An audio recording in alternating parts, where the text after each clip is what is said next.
BP कोइरालाको पार्टीको कार्यकर्ता हो हामीहरू र यही बीपी कोइराला हो जसले सर्वोच्च अदालततर्फ हेरेर भन्नुभयो यो अदालत हो श्रीमान, न्यायको 4 किल्लाभित्र न्यायको हत्या नहोस्, दायाँ नहेर्नुस्, बायाँ नहेर्नुस्, वर नहेर्नुस्, पर नहेर्नुस्, न्याय गर्नुस्, विवेक पुर्याउनुस्। अदालततर्फ हेरेर पञ्चायतको बेलामा फाँसी मुद्दा लागेको बेलामा बोलेका बीपीका कार्यकर्ताहरू आज रामशाह पद देखेर पर भागेर अदालतको बारेमा बोल्दैनौ भनेर भन्छ भने ती कायरहरू मात्र हुन सक्दछ। अदालतको बारेमा कांग्रेसले बोल्दैन भन्ने भ्रम नराखौं। अदालतमा भइरहेको विषयको बारेमा कांग्रेस त बोलिसक्यो र कांग्रेस बोलेर भनिसक्यो पुस 5 गतेको कदम असंवैधानिक हो। अब अदालतले यो भन्दा दायाँ बायाँ फैसला गर्दैन भन्ने हाम्रो विश्वास। अदालतले गर्न सक्दैन, अदालतले गर्नु हुँदैन भन्ने हाम्रो मान्यता हो। अदालत प्रतिको प्रचुर विश्वास हो र विश्वासको आधार छ। अघि साथीहरूले चर्चा गरिसक्नु भयो। यही संविधान सभामा हामीहरू काम गर्दै गर्दा आदरणीय नेता कृष्णप्रसाद सिटौलाको नेतृत्वमा मस्यौदा समितिभित्र काम गर्दै गर्दा त्यही संविधान सभाबाट लेखिने संविधानमा भएको नेपालका कम्युनिस्ट पार्टीका साथीहरूको प्रस्ताव थियो अदालतलाई संसद मातहत राख्नुपर्छ।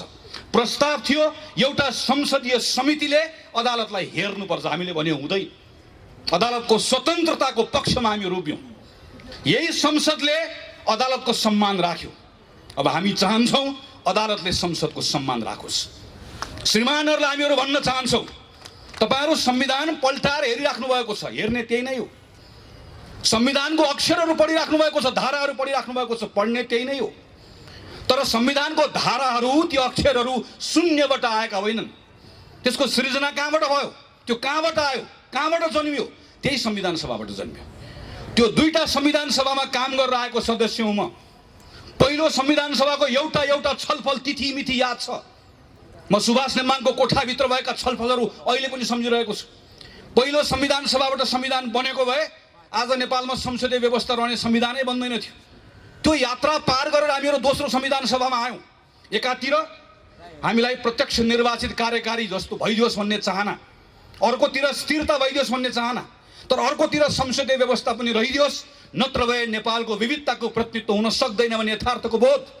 त्यसका बीचमा हामीले एउटा निर्णय गर्यौं, हामी संसदीय व्यवस्था राख्छौं, तर यस्तो संसदीय व्यवस्था राख्छौं जसमा हुने व्यवस्था न भूत हो न भविष्य। नेपाल संसारको कुनै पनि देशको संविधानमा नभएको व्यवस्था तपाई हाम्रो संविधानमा हामीले राखेका छौं। एउटा संविधान कसैले मलाई बताइदियोस् जसमा संसदीय व्यवस्थामा संसदबाट निर्वाचित भएको प्रधानमन्त्रीलाई 2 वर्ष अविश्वासको प्रस्ताव राख्न नपाउने कुनै एउटा संविधान छ? 2 वर्ष अविश्वासको प्रस्तावको बारेमा जब प्रधानमन्त्री निर्धक्क भएर बस्नुभयो त्यो बेलामा नेपालको संविधान सिरानी राख्ने, अनि आज जब यो संविधानले तपाईलाई विघटन गर्न दिएन अनि त्यो बेलामा भारतको संविधानले यसो भन्छ, बेलायतको संविधानले यसो भन्छ, त्यसो भए भारत जानुस्, त्यसो भए बेलायत जानुस्। यो नेपाल हो श्रीमान, यो नेपालको संविधान लाग्छ र नेपालको संविधानमा बहुमत प्राप्त प्रधानमन्त्रीले संसद विघटन गर्न पाउने कुरा लेखिएको छैन। अदालतमा कहिलेकाहीँ चिन्ता व्यक्त गरेको सुनिन्छ, बहुमत प्राप्त प्रधानमन्त्रीले सरकार चलाउन मन नलाग्यो भने के गर्ने? हामीले श्रीमानलाई भनेका छौं त्यसो भए बहुमत प्राप्त प्रधानमन्त्री खुरुक्क घर जाने, घर बस्न मन नलागे वन जाने। त्यो भन्दा बाहेक यो संविधानले बाटो देखाउँदैन।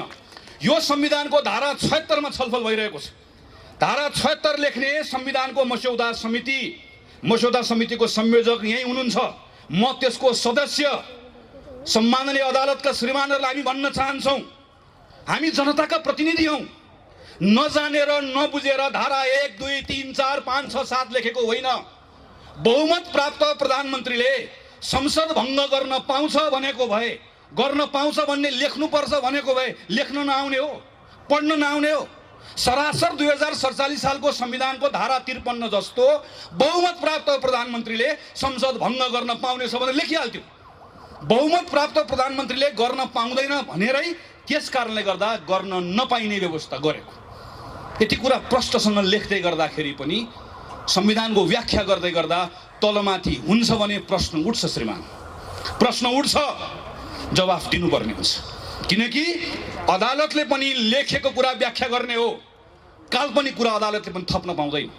यो संविधानमा थपघट गर्न पाउने अधिकार अदालतले पनि छैन, लेखेको कुराको व्याख्या गर्ने मात्रै हो। यति मात्र होइन, तपाईँ प्रत्येक नेपाली नागरिकले यो कुरा मनन गर्नुपर्छ।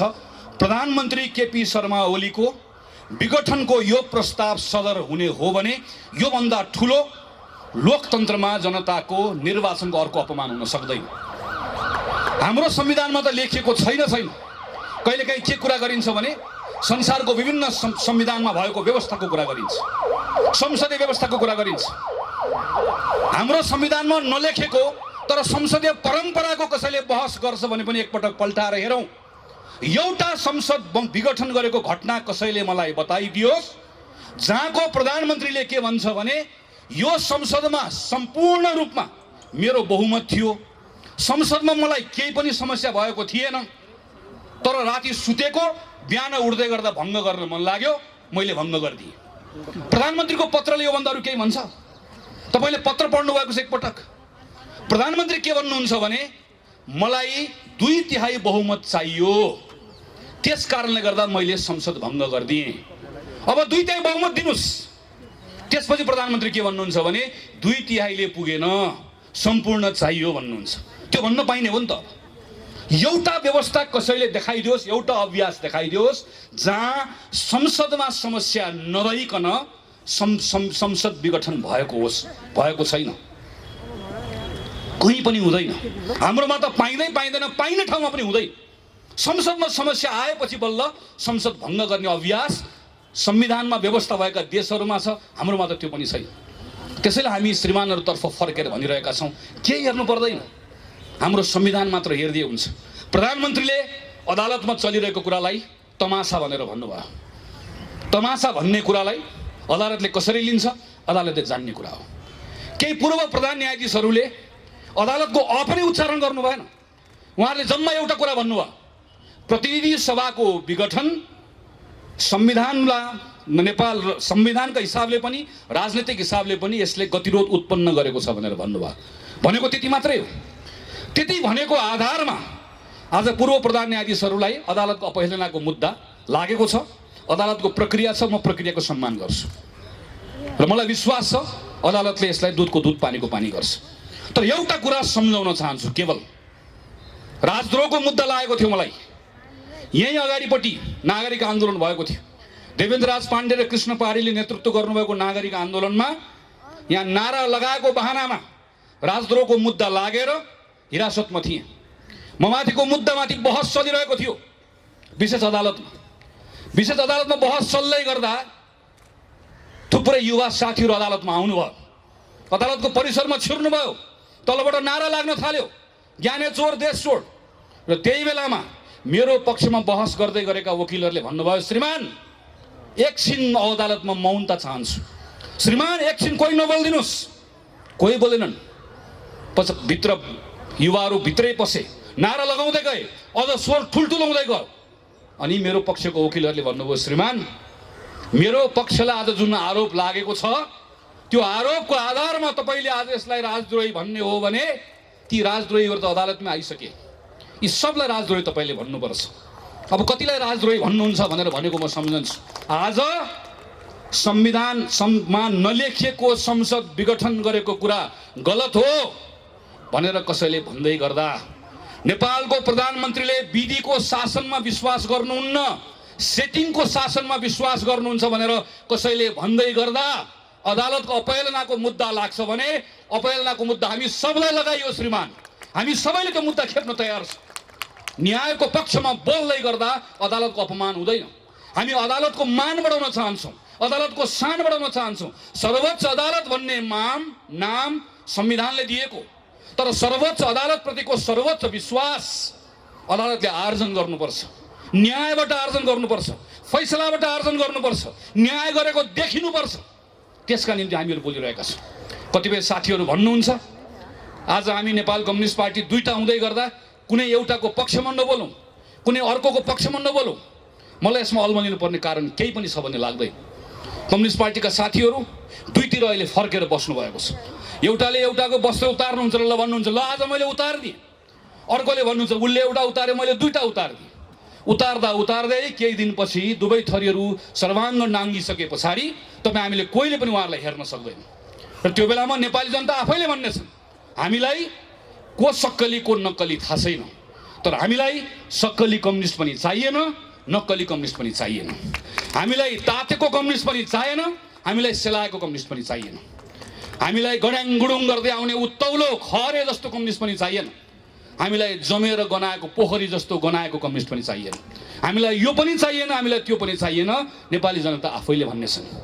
हामी यहाँ छौँ भनेर लेखेर बस्नुभएका साथीहरूलाई नेपाली जनता आफैले प्रश्न गरिरहेका छन्। हिजो नेपाली कांग्रेसका साथीहरू संसदमा सडकमा राष्ट्रपति रानी जस्तो हुन खोजिबक्स्यो भनेर भन्दै गर्दा तपाईहरु कहाँ हुनुहुन्थ्यो?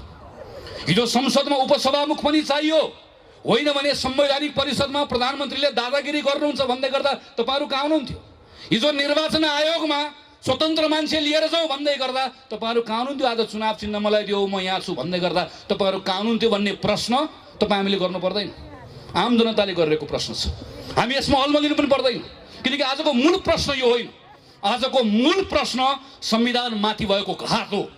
आजको मूल प्रश्न संविधान विघटन गरिएको विषय हो।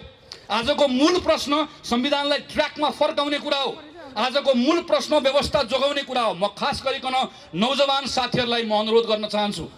48 सालमा 9 कक्षामा पढ्थेँ, 46 सालको बेलामा प्रदीपजी हामीहरू एउटै विद्यालयमा भक्क स्कुल पढ्दै थियौँ। ठुलो परिवर्तन भयो। परिवर्तनपछि सब ठिकठाक हुन्छ भन्ने लाग्यो। धेरै कुरा भनेको जस्तो भएन। माओवादी आयो, बन्दुक बोकेर आयो, व्यवस्था बदल्छु भनेर आयो, दरबार आयो, व्यवस्था बदल्छु भनेर आयो। त्यो बेलाका युवाहरूको त्यो क्षणिक आवेगमा, क्षणिक नैराश्यतालाई त्यसको दुरुपयोग गरेर अनेकन शक्तिहरू आयो। तर त्यसले हाम्रो पुस्ता खायो, हाम्रो एउटा जेनेरेसन गयो। यो बेलामा तपाईको रिस पार्टीसँग हुन सक्छ, तपाईको रिस नेतासँग हुन सक्छ। रिस उठ्यो पार्टी फेर्दिनुस्, रिस उठ्यो नेता बदल्नुस्, तर पद्धति बदल्ने कुरामा साथ कसैले पनि नदिनुस्। यो पद्धति बदल्ने भत्काउने कुरा फेरि एकपटक सुरु भयो भने अर्को 20 वर्ष जान्छ। लेखेर राख्नुस्, गनेर राख्नुस्। तपाईलाई मन परेन मूर्ख शासक बदल्दिनुस्, तर मूर्ख शासकको हुकुमले चल्ने पद्धतिले नेपालको हित हुँदो रहेनछ भन्ने कुरा इतिहासले बताएको छ, पटक पटक प्रमाणित भएको छ। त्यसैले यो बेलामा कोही प्रतिको माया राख्नु पर्दैन, कोही प्रतिको दुराग्रह पनि राख्नु पर्दैन। तपाई कांग्रेस हुनै पर्दैन। कांग्रेस हुने, कांग्रेसलाई मत हाल्ने कुरा आउँछ त्यो दिन गर्नु होला। यो पटक तपाई एउटा नेपाली नागरिक भएर सोच्ने हो। तपाईले यो पटक तपाईले नेपालको भविष्यको बारेमा सोच्ने हो। यो बेलामा तपाई बोल्ने जसरी गंगालाल 22 वर्षको उमेरमा एउटा युवक भोलि गएर तपाई र मैले उज्यालो देख्न पाउला कि नपाउला भनेर बोले मात्र होइन गोली खाए। तपाई आज तपाईका लागि, तपाईको भविष्यका लागि, हाम्रो देशका लागि, हाम्रो भविष्यका लागि बोल्न तयार हो कि होइन? बाहिर मैदानमा आउन तयार हो कि होइन? त्यसैले म एउटै कुरा भनेर आग्रह गरेर टुङ्ग्याउन चाहन्छु। विनोद विक्रम केसी, कवि विनोद विक्रम केसीको कवितालाई थोरै मैले आफ्नो हिसाबले बनाएको छु। टाउकोमा लाठी खान तयार रहनुस्, टाउकोमा लाठी खान तयार रहनुस्, ढाडमा बुट खान तयार राख्नुस्। टाउकोमा लाठी खान तयार रहनुस्, ढाडमा बुट खान तयार रहनुस्, छातीमा गोली खान तयार रहनुस्, मस्तिष्कलाई जेलको हावा खान तयार राख्नुस्, मनलाई मृत्युलाई मई खानको लागि तयार राख्नुस्, मनलाई मृत्युलाई मई खानको लागि तयार राख्नुस्। नत्र तानाशाहसँग हार खाएर इतिहासको गाली खान तयार रहनुस्। इतिहासको गाली खाने हो वा लड्ने हो आफ्नो हकका लागि, आफ्नो अधिकारका लागि। आज शहीद दिवसमा त्यही भएर मैदानमा आएको। संकल्प गर्ने हो कि होइन? बोल्ने हो कि होइन? लड्ने हो कि होइन? डट्ने हो कि होइन? हाम्रो अगाडि 4 जना शहीदहरूको आज यहाँ तस्बिर छ। हाम्रो प्रेरणाको स्रोतलाई यहाँ राखेर आज हामी यो दिवस मनाउँदैछौँ। हामी 4 जना शहीदहरूले माघ 10 गतेदेखि 16 गतेसम्म 2007 सालमा शहादत प्राप्त गर्दै गर्दा होस् वा यसबाट प्रेरणा पाएर पछिल्लो समयसम्ममा हजारौं सपुतहरू जसलाई हामीले शहीद भनेर मानेका छौं, कसैले पनि शहादत दिएको नेपालको सीमाना रक्षाको लागि थिएन। हाम्रो सन्दर्भ नेपालको सीमानाका लागि थिएन। हामीसँग सिमाना थियो, तर त्यो सिमानाभित्र शासन गर्नेले तपाईं र मेरो सान मान सम्मान खोजेकोले त्यही सिमानाभित्र हाम्रो सम्मानको लागि हाम्रा सपुतहरूले आफ्नो जीवन शहादत गरे, जसलाई आज हामी शहीद भनेर भन्दछौं। पञ्चायतमा शहादत प्राप्त गर्ने होस् वा माओवादीको युद्धको बेलामा शहादत प्राप्त गर्ने होस्, सबै शहादत तपाईँ र मेरो सम्मानको लागि थियो, तपाईँ र मेरो शानको लागि थियो, तपाईँ र मेरो उज्यालोका निम्ति थियो। थोरैलाई उज्यालो भएर पुग्दैन, उज्यालो सबैलाई चाहिन्छ भन्नका निम्ति थियो। तपाईँ र मेरो स्वतन्त्रताको लागि थियो, तपाईँ र मेरो समानताका लागि थियो। शहीद गङ्गालाल, धर्मभक्त दशरथचन्द्र शुक्रराज त्यो दिन झुन्डिन वा गोली खान तयार नभएको भए आज रत्न पार्कमा न यो मञ्च बन्थ्यो, न तल तपाईँ बसेर थपडी बजाउन पाउनुहुन्थ्यो। तपाईँ र म आज उभिन पाएका छौँ भने यस्ता सयौं सपुतहरूको रगतले त्यो आधार दिएको छ, त्यो प्रेरणा दिएको छ। 2007 सालमा आएको परिवर्तन पश्चात केही वर्षको सङ्क्रमण पछाडि जब 2015 सालमा निर्वाचन भयो, त्यो निर्वाचन पछाडि जतिखेर पहिलो जननिर्वाचित सरकार बन्यो, त्यो सरकारले आफ्नो कार्यकाल पुरा गर्न पाएको भए, दरबारले अनावश्यक महत्त्वाकांक्षा नराखेको भए आज सायद नेपालमा संवैधानिक राजतन्त्र पनि रहन्थ्यो होला। आज हामीसँग 60 वर्षको संसदीय प्रजातन्त्रको इतिहास हुन्थ्यो। त्यो गरिलो इतिहास मात्र हुँदैन थियो, हामीसँग बलियो लोकतान्त्रिक चेतना हुन्थ्यो, संस्कार हुन्थ्यो र संस्थाहरू हुन्थ्यो। हामीसँग भरपर्ने अदालत हुन्थ्यो, हामीसँग राम्रा विश्वविद्यालयहरू हुन्थ्यो होला, हामीसँग लोकतान्त्रिक चेतना पनि हुन्थ्यो, त्यसलाई बोक्ने संस्थाहरू पनि हुन्थ्यो। दरबारको महत्त्वाकांक्षाले 30 वर्ष खेर गयो। अहिले पनि कहिलेकाहीँ साथीहरू कहीँ आएको युवाहरू घुमेको देख्छु, राजा आऊ देश बचाऊ, राजा आऊ देश बचाऊ भनेर भनेको देख्छु। 30 वर्ष दरबारले यही ठाउँबाट एकल शासन गर्ने मौका पायो। दरबारका विरुद्ध जो बोल्थ्यो उसलाई अराष्ट्रिय करार गरिन्थ्यो। हाम्रा कैयन साथीहरू मारिए। प्रतिपक्षविहीन राजनीति, 30 वर्षको स्थिरता, तर 30 वर्षपछि नेपालको अवस्था के रह्यो? नेपाल 2046 सालमा जनआन्दोलन हुँदै गर्दा नेपाल संसारकै सबैभन्दा गरिब देशमध्ये, संसारकै सबैभन्दा बढी विदेशी ऋण बोकेको देशमध्येको एउटा देश थियो। तब न जनता सडकमा ओर्लिए, तब न फेरि परिवर्तनको उद्घोष भयो। 46 साल पछाडि फेरि एउटा अवसर नेपालले पायो। गल्ती हामीले पनि गर्यौँ, हामी पनि चुक्यौँ। दरबारको फेरि षड्यन्त्र, माओवादीको अनावश्यक युद्धको दुस्साहस, यसले फेरि अर्को 10 वर्ष खेर गयो। 60-65 सालको आन्दोलन, त्यो आन्दोलनबाट आएको परिवर्तन, त्यसको व्यवस्थापन गर्न अर्को 10 वर्ष लाग्यो। र यत्रो लामो आरोह अवरोह पछाडि हामीले एउटा संविधान निर्माण गर्यौँ। संविधान भनेको एउटा निर्जीव दस्तावेज मात्र होइन। अघि भीमसेन सरले संविधान देखाउनु भयो, यो संविधानमा हामी 600 मानिसले काम गरेका छौँ हो, यो संविधान यो जनआन्दोलनसँग जोडिएको छ हो, तर यो संविधान त्यो जनआन्दोलनसँग मात्र जोडिएको छैन। यो संविधान यो 4 शहीदसँग पनि जोडिएको छ। यो संविधान तपाईँ हामीले नचिनेका अरू सयौं शहीदहरूसँग जोडिएको छ। किनकि स्वतन्त्रता र समानताको, मैले अघि पनि भने सिमानाको लागि होइन, तपाईँ र मेरो सिमानाभित्र, तपाईँ र मेरो सम्मानका लागि, तपाईँ र मेरो स्वतन्त्रता र समानताका लागि कैयौं साथीहरू हाँसी हाँसी बलिवेदीमा चढे। त्यो लामो आरोह अवरोह पछाडि हामी अन्तिममा एउटा निष्कर्षमा पुग्यौँ। त्यो निष्कर्षलाई दस्तावेजीकरण गऱ्यौँ र हामीले एउटा संविधान निर्माण गऱ्यौँ।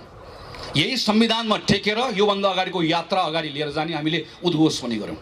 त्यसैले यो संविधानलाई राम्रोसँग तपाईँले निहालेर हेर्नुभयो भने त्यहाँ मृत अक्षर मात्र होइन, त्यहाँ तपाईँले कहीँ कहीँ स्पन्दनहरू सुन्नुहुन्छ, शहीदहरूको आवाज सुन्नुहुन्छ, स्वतन्त्रताको लागि गरिएका ती आन्दोलनका चापहरू तपाईँले त्यहाँ सुन्न सक्नुहुन्छ। त्यसैले आज त्यस कारणले गर्दा हामीहरू भनिरहेका छौँ, यो संसदको विघटन होइन, यो संविधानको विघटन। प्रधानमन्त्री केपी शर्मा ओलीले यो संविधानमा टेकेर घर बनाउने मौका पाउनुभयो। संविधान हामी सबैले हालेको जग हो, त्यो जगमा टेकेर घर बनाउनका निम्ति मौका पाउनुभयो। म त हेड मिस्त्री हो, मिस्त्रीहरूको नायक। मलाई 5 वर्षको निम्ति जिम्मा दिइयो, हातमा अस्त्र पनि दिइयो, तर शास्त्र नपढेकोले अस्त्र चलाउन जानेन, ढङ्ग पुर्याएन, घर बनाउन जानेन, घर बनाउन सकेन। घर बनाउन नजानेर घर बनाउन नसक्नेले मैले घर बनाउन सकिनँ, घर बनाउन जानिनँ भन्नुपर्नेमा दिएको अस्त्रको दुरुपयोग गरेर त्यही जगमा हान्न थाल्यो, त्यही जग भत्काउन थाल्यो।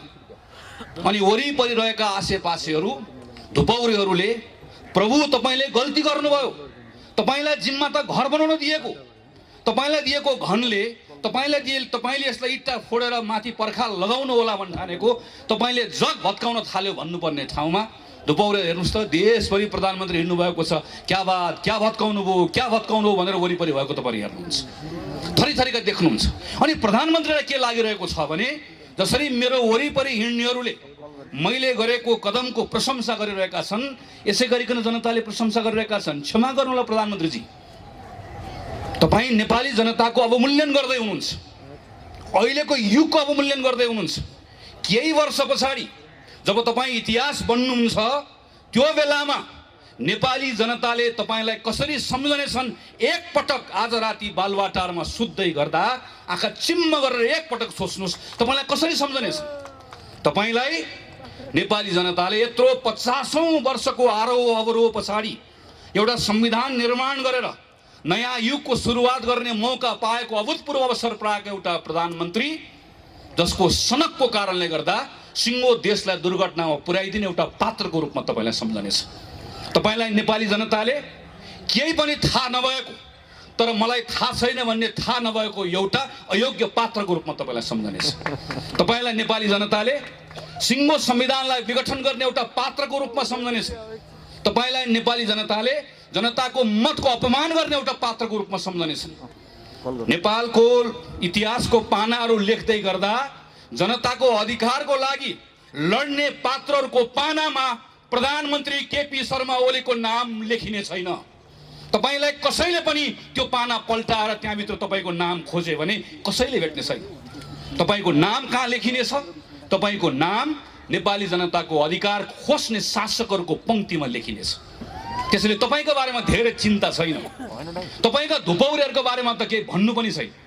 चिन्ता तपाईँको होइन, प्रश्न तपाईँलाई मात्र होइन, प्रश्न भोलि हामीलाई पनि हुन्छ। चिन्ता आज आफ्नै गर्नुपर्ने बेला आएको छ। त्यो बेलामा इतिहासले हामीलाई पनि प्रश्न गर्नेछ। त्यो बेलामा नेपाली काङ्ग्रेस के गरिरहेको थियो भनेर प्रश्न गर्नेछ। त्यो बेलामा नेपाली काङ्ग्रेसले भन्न पाउँछ प्रधानमन्त्री केपी शर्मा ओलीको कदमलाई असंवैधानिक कदम हो भनेर ढक्क उभिएर बसेको थियो भनेर भन्न पाउँछ।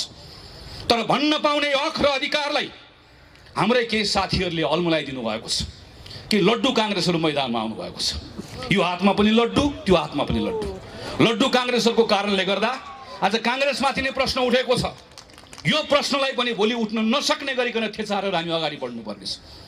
यो नेपाली काङ्ग्रेस पार्टी हो जसको नेता बीपी कोइरालाले मोहन शमशेरको अगाडि उभिएर भन्नुभयो, जतिखेर मोहन शमशेरले भने तिमी बाहुनको छोरा भएर गद्दीमाथि आँखा लगाउने, बीपी कोइरालाले उभिएर भन्नुभयो महाराज पूर्वमा लेखेर शासन गर्ने दिन गए।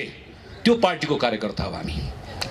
30 वर्ष पञ्चायतमा दुर्गानन्द झादेखि योगेन्द्रमान शेरचनसम्म एकचोटि निवेदन लेखेको भए, एकचोटि लेखेको भए मन्त्री प्रधानमन्त्री हुन पाउँथे। झुन्डिए, गोली खाए, मन्त्री प्रधानमन्त्री बन्न कोही पनि तयार भएनन्। एउटा चुनावको हिसाब किताब गरेर बस्छौँ हामी। चुनाव जित्ने कुरा एउटा राजनीतिक दलले सोच्नु हुँदैन होइन। तर के एउटा चुनाव जित्ने वा हार्ने कुरा मात्रैका निम्ति नेपाली काङ्ग्रेस पार्टी बनेको? आज खेल मैदानमा जाँदै गर्दा अर्कोपट्टिको मैदानमा भएका खेलाडीहरू आफै एकअर्कालाई हान्दैछ। आफै एकअर्कालाई हान्दै गर्दा कोही लडेका छन्, ढलेका छन्। गोल हान्न सजिलो हुन्छ भन्ने तपाईँलाई पनि लागेको छ, मलाई पनि लागेको छ। तर गोल हान्न सजिलो हुन्छ भन्ने लाग्दै गर्दा यति त ध्यान पुऱ्याउँ, खेल मैदान रहेन गोल हान्नुला। खेल मैदानै रहेन भने गोल कहाँ गएर हान्ने हो? अनि त्यो खेल मैदान राख्ने पद्धतिका निम्ति लडेर आएको काङ्ग्रेस होइन यो। त्यसैले आजको दिन नेपाली काङ्ग्रेसको प्रत्येक साथीले आफैलाई प्रश्न गर्नुपर्छ, यदि कोही अलमलमा छ भने तपाईँ निर्वाचनको पक्षमा कि संसद पुनर्स्थापनाको पक्षमा? गलत प्रश्न। तपाईँ संविधानको पक्षमा हो कि होइन? प्रश्न यो हो। तपाईँ संविधानको पक्षमा हो भने तपाईँ जनताको पक्षमा हो कि होइन? तपाईँ न्यायको पक्षमा हो कि होइन? तपाईँ आज न्यायको पक्षमा हो कि अन्यायको पक्षमा हो? तपाईँ आज संविधान र जनताको पक्षमा हो कि यो संविधानलाई विघटन गर्ने तत्त्वहरूको पक्षमा हो? प्रश्न यो प्रश्नमा नेपाली काङ्ग्रेस पार्टीले स्पष्ट निर्णय गरेर आफूलाई उभ्याएको छ। यो निर्णयलाई आजको दिनमा कतिपय ठाउँमा साथीहरू अल्मलिनु भएको छ, कतिपय अभिव्यक्तिहरूले अल्मलिनु भएको छ। म तमाम साथीहरूलाई आग्रह गर्छु, पार्टीको जुनसुकै तहको नेता होस्, पार्टीको निर्णयले बाँधिएको छ र पार्टीको निर्णय यही हो। पुस 5 गते प्रधानमन्त्री केपी शर्मा ओलीले गर्नुभएको काम असंवैधानिक हो। असंवैधानिक केपी ओलीको कदम मुर्दाबाद पार्टीको नारा यही हो। योभन्दा दायाँ बायाँ न नेपाली कांग्रेसको निर्णय छ न कसैले निर्णय गराउन पाउँछ। प्रश्न कांग्रेसलाई मात्र होइन, प्रश्न अदालतलाई पनि आउँछ। केही साथीहरू के भन्नुहुन्छ भने अदालतको बारेमा बोल्नु हुँदैन। म फेरि भन्छु,